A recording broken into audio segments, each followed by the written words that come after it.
नमस्कार दोस्तों, target with PS Parihar channel में आपका स्वागत है। सुबह के इस वीडियो में ऐसी सूचनाएं होती हैं जो विभिन्न समाचार पत्रों पर छाई हुई होती हैं और विद्यार्थियों के लिए आवश्यक होती हैं।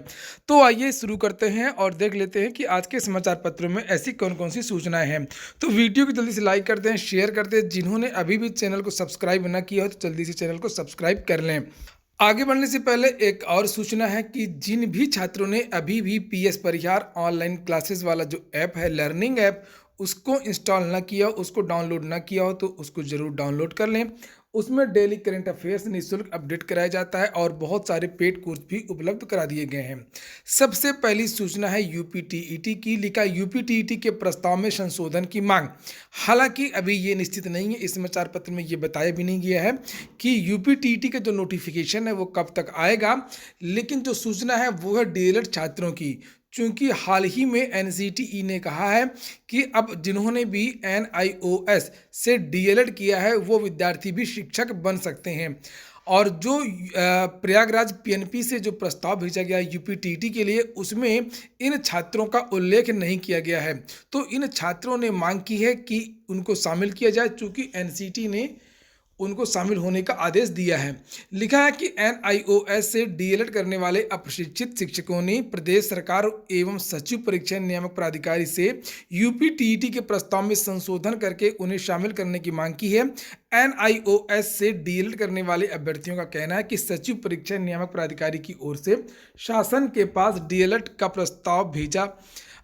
भेजा प्रस्ताव 6 जनवरी 2021 के पहले का है। 6 जनवरी को एनसीटीई ने एनआईओएस से डीएलएड करने वालों को शिक्षक भर्ती परीक्षा एवं यूपीटीटी में शामिल करने का निर्देश दिया है।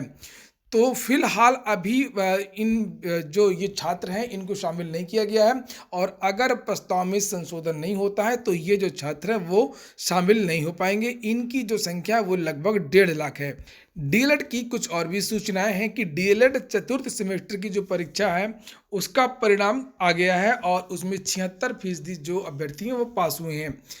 यहाँ पर लिखा है कि तीसरे सेमेस्टर के शेष एनटीटी, डीपीएड एवं सीटी नर्सरी के भी परिणाम घोषित कर दिए गए हैं। सचिव परीक्षा नियामक प्राधिकारी ने नवंबर में हुई बीटीसी 2013, 14, 15 तृतीय सेमेस्टर, डीएलएड 2017 चतुर्थ सेमेस्टर और डीएलएड 2018 चतुर्थ सेमेस्टर बीटीसी मृतक आश्रित प्रशिक्षण का परिणाम घोषित कर दिया है। इन परीक्षाओं में शामिल कुल 94,295 अभ्यर्थियों में से 71,570 अर्थात 75.9001% अभ्यर्थी पास हो गए हैं। तो ये जो परिणाम है वो जारी हो गया है और यहाँ पर लिखा है कि चतुर्थ सेमेस्टर 2017 और 2018 की जो परीक्षाएं हैं वो 2 फरवरी से होंगी। और यहाँ पर और भी बहुत सारे परिणामों के बारे में जिक्र किया गया है जो परिणाम जारी किए गए हैं। यहाँ पर लिखा है कि नर्सरी टीचर ट्रेनिंग 2015-16 के प्रथम सेमेस्टर, सीटी नर्सरी शिशु शिक्षा 2015-16 एवं डीपीएड 2014-15 द्वितीय वर्ष की परीक्षा, डीपीएड 2015-16 द्वितीय वर्ष का जो परिणाम है वो घोषित कर दिया गया है।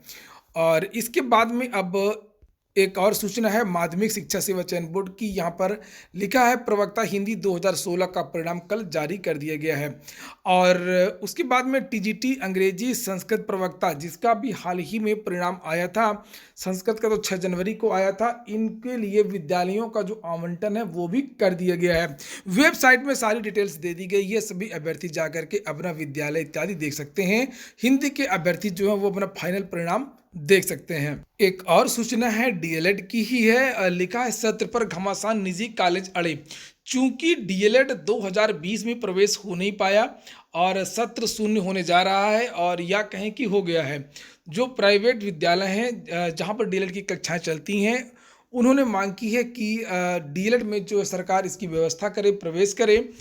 नीचे लिखा है कि प्राथमिक स्कूलों में शिक्षक बनने के प्रशिक्षण पाठ्यक्रम DElEd diploma in elementary education 2020 पर घमासान मचा है। तय समय से 6 माह बीते 2021 की बारी है। परीक्षा संस्था सत्र को शून्य करने की पक्षधर है, जबकि निजी कॉलेज संचालक 2020 सत्र के संचालन पर अड़े हैं।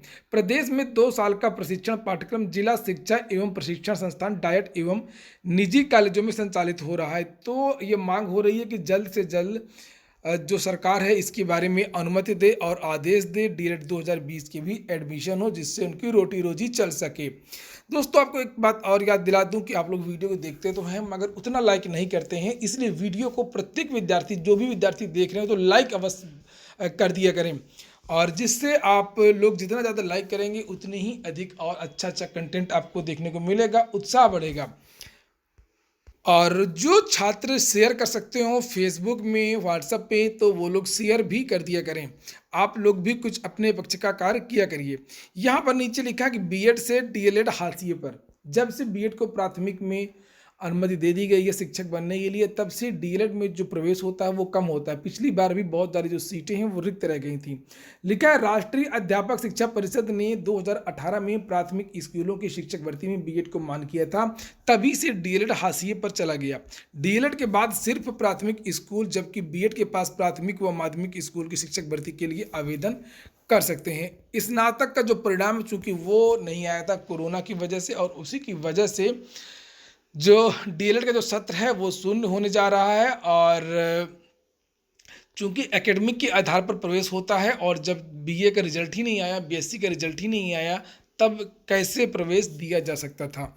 इसीलिए इस जो प्रवेश प्रक्रिया इस साल की 2020 की वो रोक दी गई।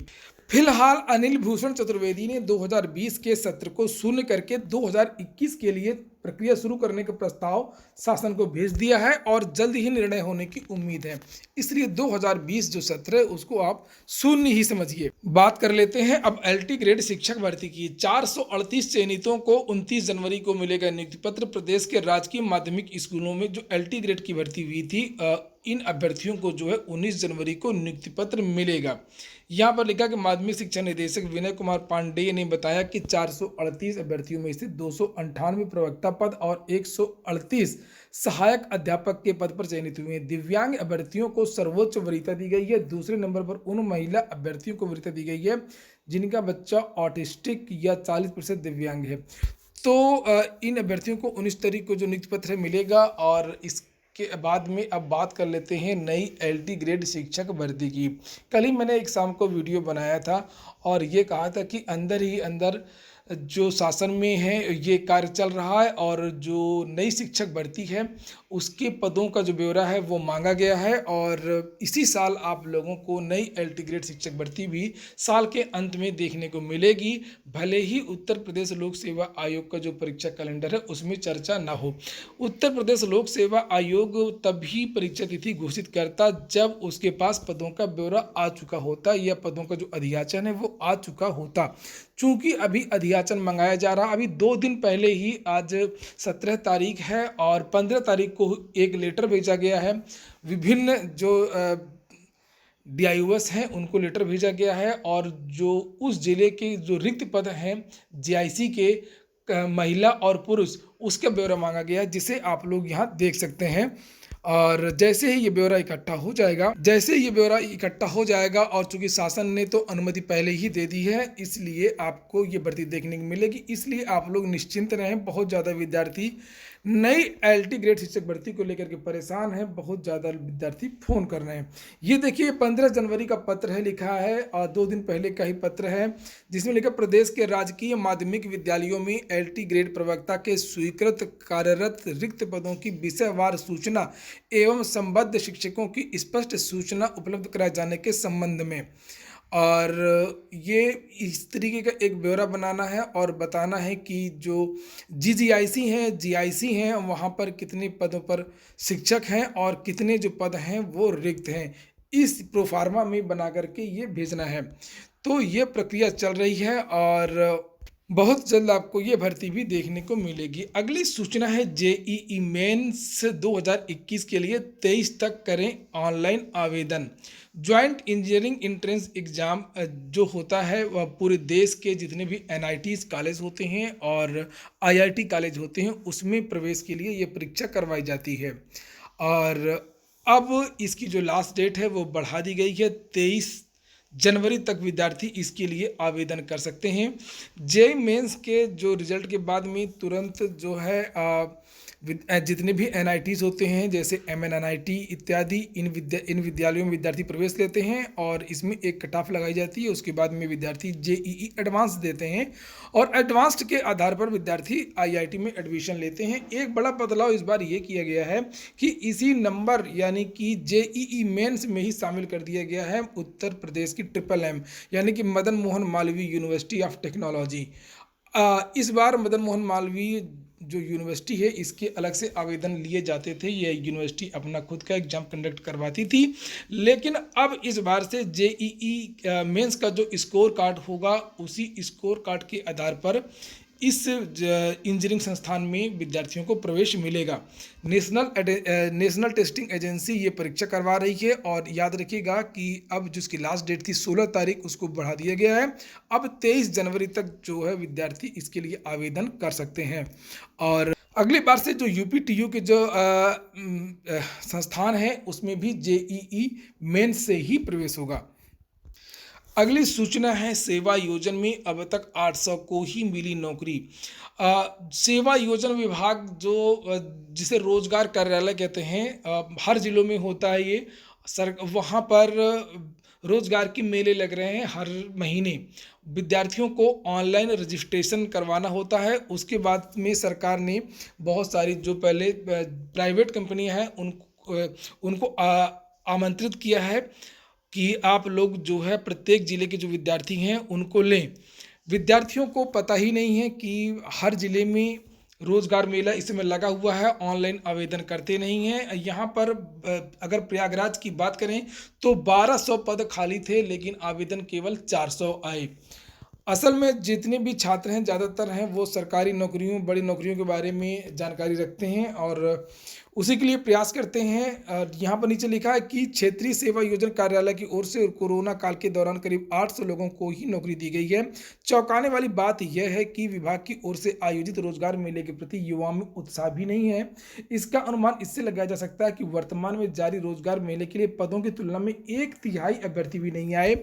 कोविड संक्रमण और लॉकडाउन की वजह से बड़ी संख्या में लोग बेरोजगार हो गए। इन्हें दोबारा रोजगार उपलब्ध कराने के लिए सेवा योजना विभाग की ओर से एक विशेष अभियान चलाया गया। इसके तहत हर महीने एक रोजगार मेले का आयोजन करने का लक्ष्य रखा गया, लेकिन इसमें अपेक्षित सफलता नहीं मिली है।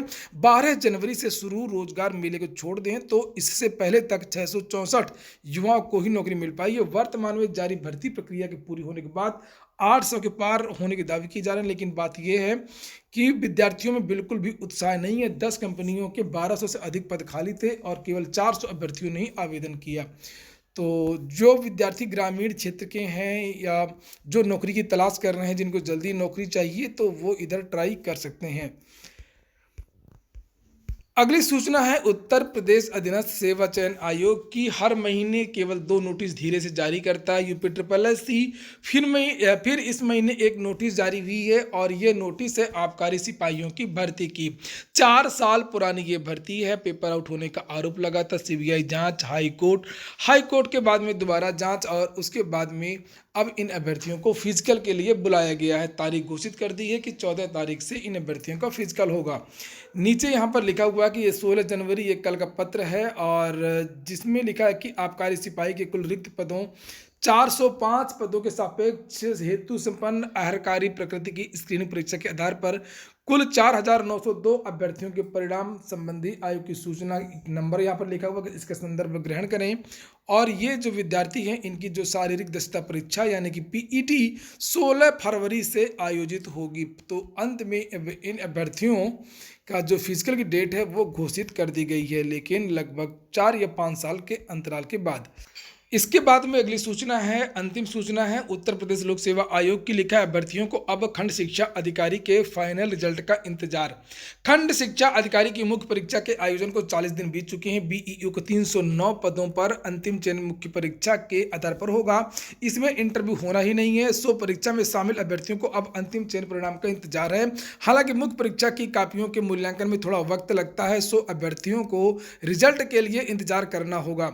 यहाँ पर जो जो आयोग के सूत्रों के बारे में लिखा है कि आयोग के सूत्रों का कहना है कि यूपीपीएससी 21 जनवरी से पीसीएस 2020 की मुख्य परीक्षा का आयोजन कराने जा रहा है, जो 25 जनवरी को समाप्त होगी और इसके बाद में पीसीएस मेंस की कापियों का मूल्यांकन शुरू हो जाएगा। ऐसे में खंड शिक्षा अधिकारी परीक्षा की जो कापियों का मूल्यांकन है उसका काम तेज कर दिया गया है।